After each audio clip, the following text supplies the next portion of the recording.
കണ്ടിട്ട് നോക്കുള്ളൂ. അത് ഇട്ടിട്ടുണ്ടേ ആദ്യ കുറച്ച് നിൽക്കുന്നുണ്ട്, പിന്നെ അതൊരു തടസ്സമില്ലാത്ത പോലെ പോഷ അതൊക്കെ ചെയ്ത് അവൻ വേഷം ഊരി ഇറക്കി വരുമ്പോ നേരം വിളിച്ചില്ലേ 600 8 ആള് 10 ആള് വേണം, ഒരു 2 പാട്ടുകാര്, ഒരു ചെണ്ട, ഏറ്റവും ചുരുങ്ങിയതാ പറഞ്ഞ ഒരു മദ്ദളം, 3 വേഷക്കാരൻ, ചുട്ടിക്കാരൻ, കോപ്പ് ഒരുക്കണോ, 10 ആള് വേണം ഒരു കഥകളിയിൽ കൊണ്ടുവന്നിട്ട് അവൻ ഒരുക്കണമെങ്കിൽ. അപ്പൊ പിന്നെ എവിടെ ഒരു സ്റ്റേജ് കിട്ടുക? അവൻ അതുകൊണ്ട് ഇങ്ങനെ ജീവിക്കുക. 12 കൊല്ലം വേണം ഒരു കഥകളിക്കാരനായിട്ട് ഇന്ന് പുറത്തിറങ്ങണമെങ്കിൽ.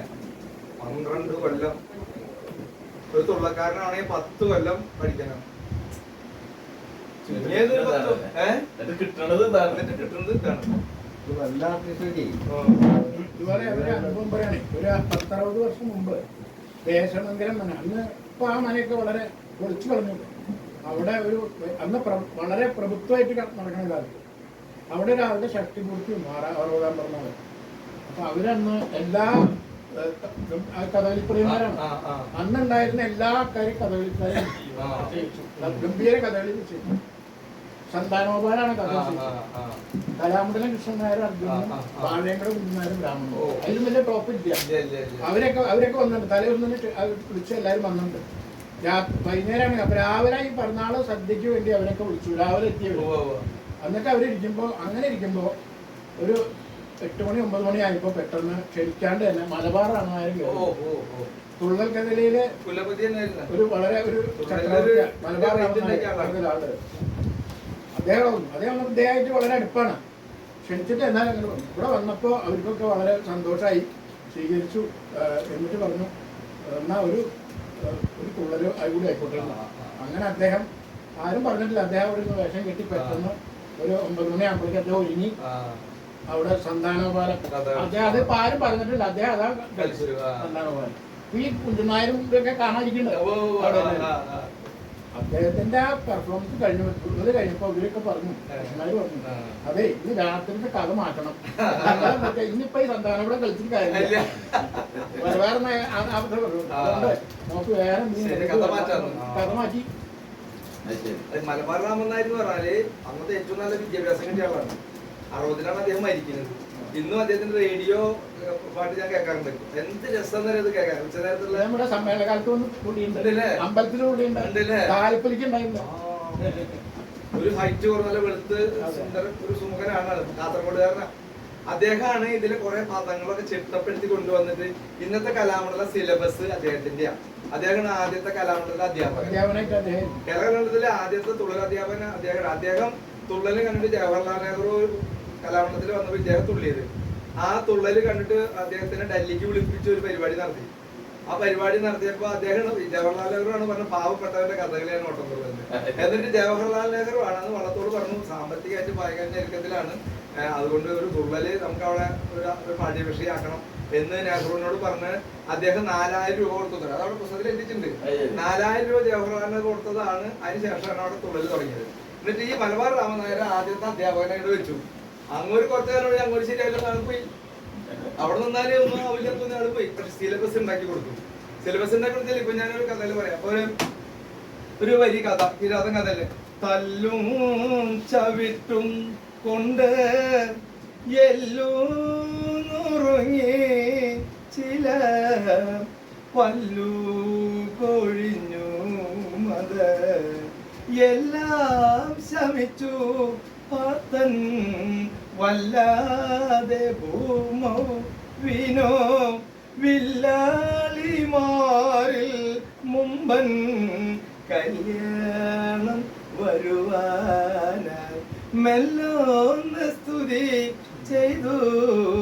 ഇദ്ദേഹം ഇങ്ങനെ പാടി അവസാനിപ്പിച്ചു. പഴയ തുള്ളക്കാരെ എങ്ങനെ അറിയാം? പല്ലും ചവിട്ടും കൊണ്ട് എല്ലും ഉറങ്ങിയ ചെയ്യില്ല, പല്ലും കൊഴിഞ്ഞു എല്ലാം കൊഴിഞ്ഞു തീർന്നു അങ്ങനെ പാടുള്ളൂ. അങ്ങനെയായിരുന്നു ആദ്യം പാടിയത്.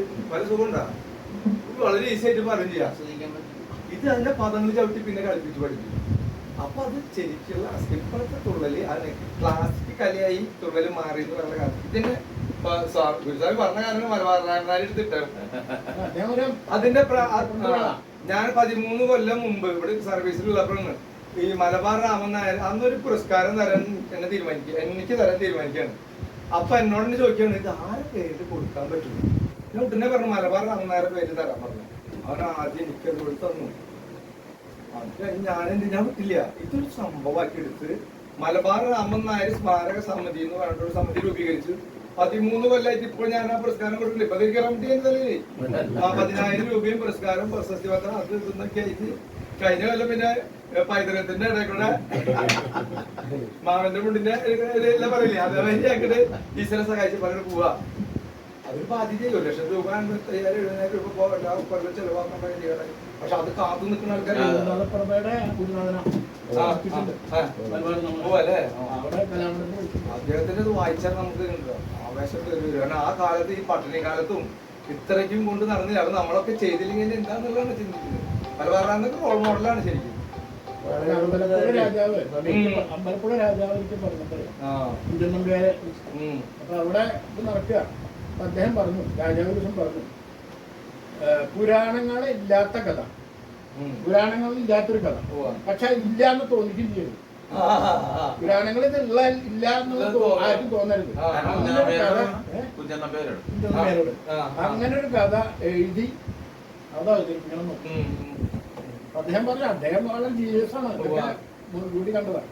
കഥാപാത്രങ്ങളെ പുരാണത്തിൽ തന്നെ, പക്ഷെ അങ്ങനെ സംഭവം ഉണ്ടാവും വെച്ചാൽ അങ്ങനെ. അതായത് മഹാഭാരതത്തിലെ കഥാപാത്രങ്ങളിലാണ് കുഞ്ചൻ നമ്പ്യാര് എടുത്തിട്ടുള്ളത്. പക്ഷെ ഞാൻ എവിടെ നോക്കുമ്പോൾ ഈ കഥ ആരും പറഞ്ഞു കൊടുക്കില്ല.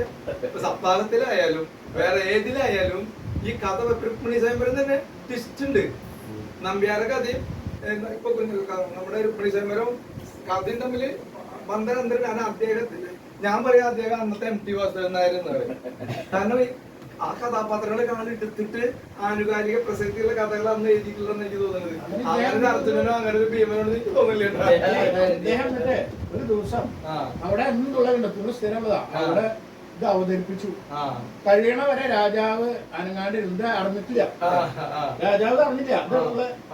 അതാണ് അത് അങ്ങനെ ഒന്നാണ് അത്ര ഈ ലളിത കർമ്മം പറഞ്ഞു. അങ്ങനെ കഥ പുരാണങ്ങൾ കാണില്ല. അതായത് എന്താ സംഭവിച്ചാൽ അതെടുത്തത് ഗരുഡനെയും ഹനുമാനെയും കൂടെ അങ്ങോട്ട് യോജിപ്പിച്ചു. അങ്ങനെ സംഭവം എവിടെയെങ്കിലും കണ്ടിട്ടില്ല. ശ്രീകൃഷ്ണൻ ഞാൻ വേദിക്കുമ്പോ കഥ പറഞ്ഞു ശരിയല്ല. ശ്രീകൃഷ്ണ ഭഗവാൻ ദ്വാരകയിൽ ഇങ്ങനെ സുഖമായിട്ടിരിക്കുമ്പോ അന്ന് വേറെ വിശേഷിച്ച് വലിയ പണിയൊന്നുമില്ല. അതായത് ഇങ്ങനെ ഇന്ന് എന്താ വേണ്ടത്, എന്തെങ്കിലും നേരപ്പോക്കുണ്ടാകും, അതിനെന്താ വേണ്ടതെന്ന് ഞാൻ ആലോചിച്ചു. അങ്ങനെ ആലോചിക്കുമ്പോ പറഞ്ഞു ഈ ഗരുഡന് കുറേശ്ശെ വെച്ചിട്ട് ഗരുഡനോട് പറഞ്ഞു, എനിക്ക് ഒരു ചെറിയൊരു കാര്യം ഉണ്ടായിരുന്നു. ഞാൻ പണ്ട് രാമായണ കാലത്ത് കണ്ടിട്ടുള്ള ആ ഹനുമാൻ അയാളിപ്പോ അവിടെ തപസ് ചെയ്യാം. അവിടെ ഇവിടെ കദളിവനത്തില് അപ്പൊ ഒന്ന് അങ്ങോരെ അവിടെ വരുത്തണം. ഒന്ന് പോയിട്ട് പറഞ്ഞിട്ടൊന്ന് വരാൻ പറ്റും. ദ്വാരക വരെ വരാൻ പോണം. അതിനെന്തായാലും ഞാൻ